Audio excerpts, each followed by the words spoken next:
आइए सुनते हैं दिल को छू लेने वाली कहानी। एक 5-6 साल का मासूम सा बच्चा अपनी छोटी बहन को लेकर मंदिर के एक तरफ कोने में बैठा हाथ जोड़कर भगवान से न जाने क्या मांग रहा था। कपड़े में मैल लगा हुआ था मगर निहायत साफ। उसके नन्हे नन्हे से गाल आंसुओं से भीग चुके थे। बहुत लोग उसकी तरफ आकर्षित थे और वह बिल्कुल अनजान अपने भगवान से बातों में लगा हुआ था। जैसे ही वह उठा, एक अजनबी ने उसका नन्हा सा हाथ पकड़ा और पूछा, क्या मांगा भगवान से? उसने कहा, मेरे पापा मर गए हैं, उनके लिए स्वर्ग। मेरी माँ रोती रहती है, उनके लिए सब्र। मेरी बहन माँ से कपड़े सामान मांगती है, उसके लिए पैसे। तुम स्कूल जाते हो? अजनबी का सवाल।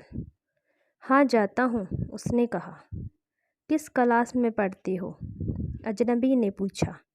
नहीं अंकल, पढ़ने नहीं जाता। माँ चने बना देती है, वह स्कूल के बच्चों को बेचता हूँ। बहुत सारे बच्चे मुझसे चने खरीदते हैं, हमारा यही काम धंधा है। बच्चे का एक एक शब्द मेरी रूह में उतर जाता था।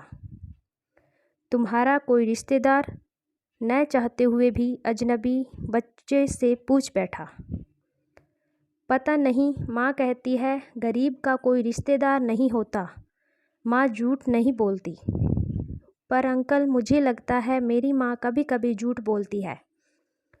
जब हम खाना खाते हैं हमें देखती रहती है। जब कहता हूँ माँ तुम भी खाओ, तो कहती है मैंने खा लिया था। उस समय लगता है झूठ बोलती है। बेटा, अगर तुम्हारे घर का खर्च मिल जाए तो पढ़ाई करोगे? बिल्कुल नहीं। पढ़ाई करने वाले गरीबों से नफ़रत करते हैं अंकल। हमें किसी पढ़े हुए ने कभी नहीं पूछा, पास से गुजर जाते हैं। अजनबी हैरान भी था और शर्मिंदा भी। फिर उसने कहा, हर दिन इसी मंदिर में आता हूँ, कभी किसी ने नहीं पूछा। यहाँ सब आने वाले मेरे पिताजी को जानते थे, मगर हमें कोई नहीं जानता। बच्चा ज़ोर ज़ोर से रोने लगा। अंकल, जब बाप मर जाता है तो सब अजनबी क्यों हो जाते हैं? मेरे पास इसका कोई जवाब नहीं था।